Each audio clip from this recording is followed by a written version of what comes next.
இன்றைக்கி நம்ம சத்து மாவு குழி பணியாரம் செய்ய போகிறோம். சத்து மாவு குழி பணியாரம், அதுக்கு சத்து மாவு கொஞ்சமாக எடுத்துக்கிட்டேன், பால் கொஞ்சம் ஊற்றிக்கிட்டேன், வெல்லம் கொஞ்சமாக ஆட் பண்ணிக்கிட்டேன், கொஞ்சம் லைட்டாக உப்பு வச்சுட்டு இத்தோண்டு உப்பு, ஓகேங்களா. இதை மூணுத்தையும் சேர்த்து மிக்ஸ் பண்ணி கொஞ்ச நேரம் ஊற வைக்கணும். ஒரு 5 மினிட்ஸ் 10 மினிட்ஸ் ஊற வச்சா போதும். இந்த மாவு கொஞ்சம் ஊறட்டும். இதுக்கப்புறமேட்டு நம்ம குழி பணியாரம் செய்ய ஆரம்பிக்கலாம். மாவு ஊறிடுச்சு. இப்போ அடுத்தது குழி பணியாரம் செய்ய வேண்டியதான். ஃபஸ்ட்டு குழி பணியாரத்தில் எண்ணெய் தடவிக்கணும். அவ்வளோதான், கரைச்சி வச்ச மாவை எண்ணெய் தடவி குழி பணியாரம் சட்டியில் ஊற்றிட்டோம். இதுக்கப்புறம் கொஞ்சம் வெந்த பிறகு திருப்பி போடணும், ஓகேங்களா.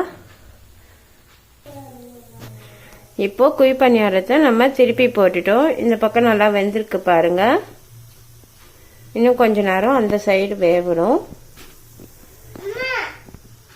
சத்து மாவில் நம்ம குழி பணியாரம் மாதிரி செஞ்சு கொடுத்தா குழந்தை சாப்பிடுவான் அப்படின்றதுனால இப்படி ட்ரை பண்ணியிருக்கேன். இன்னும் கொஞ்சம் வெள்ளம்லாம் போட்டு இனிப்பாக ஸ்வீட் பணியாரம் இருக்கும் இல்லைங்களா, அந்த மாதிரி நம்ம செஞ்சு கொடுத்தோம்னா குழந்தைங்க விரும்பி சாப்பிடுவாங்க. அதுக்காக தான் இந்த மாதிரி ட்ரை பண்ணியிருக்கேன். நல்லா இருக்கும்னு நம்புகிறேன். யுவன் சாப்பிட வச்சு எப்படி இருக்குன்னு கமெண்ட் கேட்கலாம், ஓகேங்களா. அவ்வளோதான், 2 பக்கமும் வெந்துடுச்சு. சத்து குழி பணியாரம் ரெடி. பாருங்க, இவனுக்கு சூடாக இருக்குன்னு சொல்கிறா, அதனால் அவனுக்கு மட்டும் தனியாக ஒரு தட்டில் பிடிச்சி போட்டிருக்கேன், புட்டு போட்டிருக்கேன். நல்லா இருக்குது குழி பணியாரம், சாஃப்டாக இருக்குது பாருங்கள். அழுத்தும் போதே உங்களுக்கு தெரியும் நல்லா வெந்திருக்கு. கொஞ்சம் மொறுமொறுப்பாகவும் இருக்குது, நல்லாவும் வெந்திருக்கு.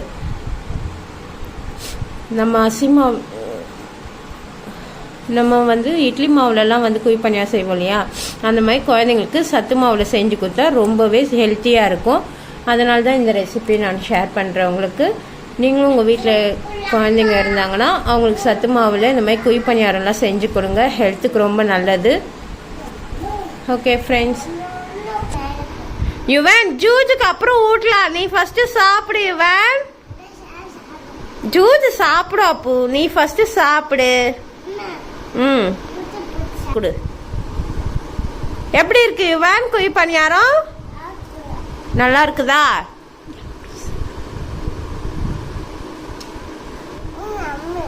எப்படி இருக்கு?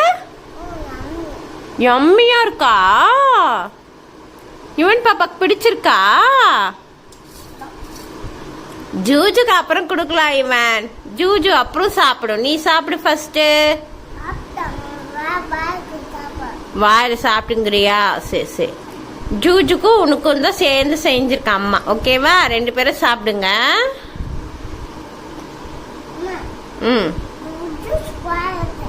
ஜூஜுக்கு வச்சு வை, சாப்பிடும் ஜூஜுவும். ஜூஜு வாய் திறக்க மாட்டானா? அது உண்மையான ஜூஜு வாய் தான் திறக்கும், அது பொம்மை ஜூஜு வாச்சு எப்படிப்பா வாய திறக்கும்?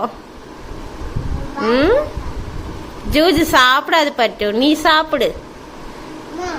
பாருங்க, என் குழந்தைக்கு டாக்னா ரொம்ப பிடிக்கும் இவனுக்கு. ஸோ அதனால இந்த டாக் பக்கத்தில் வச்சுக்கிட்டு இதுக்கும் சாப்பாடு ஊட்டணுன்றான். என்ன பண்ணுறது, டாகை வளர்க்க முடியாது வீட்டில்.